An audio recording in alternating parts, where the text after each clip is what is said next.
আসসালামু আলাইকুম। যারা এই মুহূর্তে আমাকে দেশ থেকে এবং বিদেশ থেকে দেখছেন, আমার চ্যানেল ফারুক টুয়েটির পক্ষ থেকে আমি আপনাদের সবাইকে জানাচ্ছি স্বাগতম ও শুভেচ্ছা। তো আসলে আজকে আমি আপনাদের জন্য ছোট্ট একটি ভিডিও নিয়ে আসলাম। আসলে আমরা যারা বোর্ড রিপেয়ারিং করি, তো বোর্ড রিপেয়ারিং আসলে আমরা এই জিনিসটা যারা বোর্ড রিপেয়ারিংয়ের কাজ করে বা বোর্ড রিপেয়ারিং ডিভাইস ব্যবহার করে, এটা অনেকটা হাই লেভেলের কাজ, এটা নর্মাল কোনো টেকনিশিয়ান করে না। তো যারা ছোট ছোট শপের মধ্যে বোর্ড রিপেয়ারিং বা বিভিন্ন প্রকার সফটওয়্যারের কাজ বুঝেন না, তো আজকে আমি আপনাদেরকে দেখাবো স্যামসাং G360।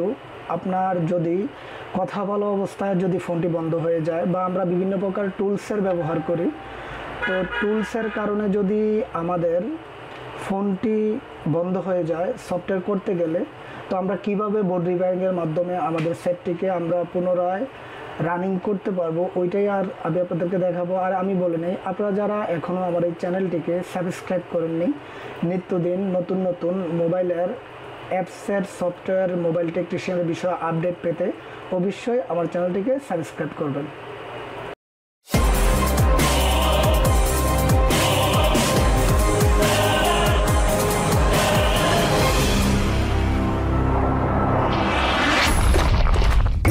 আসসালামু আলাইকুম রহমতুল্লাহি ওবরাকাতু। হ্যালো ভিউয়ার্স, আজকে আমরা যে সেটটার বোর্ড রিপেয়ারিং করব, এটা হচ্ছে আপনার স্যামসাং ডোজ SMG361H। তো এই সেটটা বেসিকলি ডেড বলতে কি, একটি ফোন কথা বলা অবস্থায় বন্ধ হয়ে যাওয়া বা বিভিন্ন প্রকার সমস্যা থেকে ডেড হতে পারে। তো আমরা যারা টেকনিশিয়ান, আমরা অবশ্যই ডেড কিভাবে হয় বা ডেড কেন হয় আমরা বুঝতে পারি।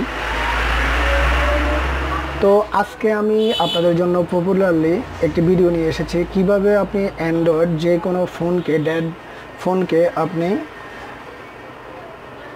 বোর্ড রিপেয়ারিং করতে পারেন। তো তার জন্য আজকে আমি আপনাদেরকে দেখাবো, এই বক্সটার নাম হচ্ছে ইজিটি প্লাস। তো আমি আজকে এই বক্সটার মাধ্যমে আপনাদেরকে দেখাবো কিভাবে আপনারা ইজিতে একটি সেটের সম্পূর্ণ বোর্ড রিপেয়ারিং করতে পারেন। তো আমাদের এই বক্সটি এখান থেকে অন করার পর আমরা এখানে 2.8 ভোল্টেজ সিলেক্ট করব। তারপর আমরা এখানে যাওয়ার পর এখান থেকে স্যামসাং যে এখানে মডেল ব্র্যান্ড এটা সিলেক্ট করব। এটা সিলেক্ট করার পর আমরা এখান থেকে চেক করব আমাদের বোর্ডটি পেয়েছে কিনা। তো আমি এখান থেকে অলরেডি সেটটিকে আগের থেকে আমি বোর্ড রিপেয়ারিং করে রেখেছি, তো আপনাদেরকে দেখানোর জন্য আমার এই টিউটোরিয়ালটা বানানো। তো আমি কি করব, এখান থেকে আমাদের দুটো ফাইল লাগবে। একটা হচ্ছে গিয়ে আমাদের পিডিএফ ফাইল। তো পিডিএফ ফাইল আসলে বেসিকলি অনেকখান থেকে চেক করে ডাউনলোড করতে হয়। তো আপনারাও ডাউনলোড করে নেবেন, বিভিন্ন প্রকার সার্ভারের মধ্যে পাবেন। তো আমি এখান থেকে আমাদের এই পিডিএফ ফাইলটি দিয়ে দিলাম। পিডিএফ ফাইলটি দেওয়ার পর আমরা এখান থেকে আরেকটা ফাইল লাগবে। তো আমরা এখান থেকে আরেকটা ফাইল দেব, যেটা হচ্ছে গিয়ে আমাদের এখানে আমরা প্লাস করতে গেলে অনেকগুলো ফাইল থাকে, FE BL CP SS। তো আমরা এখান থেকে এই BL ফাইলটা নেব। তো দেখুন, আমাদের এখানে যেগুলো দরকার ছিল, আপনার যে এই অপশনগুলো রয়েছে, এই অপশনগুলো অটোমেটিকলি এখানে থাকবে, আমাদের আর কোনো কিছুই করতে হবে না, জাস্ট আমরা এখানে রাইট করে দেব।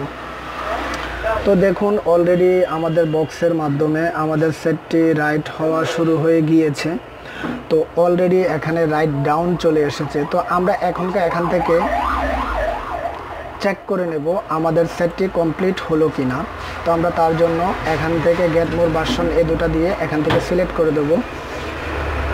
তো দেখুন, আমাদের যে সেটটি গেট ফার্মার ভার্সন স্যামসাং, আপনার base number, model number, CPU ID, address, farmer version, everything okay.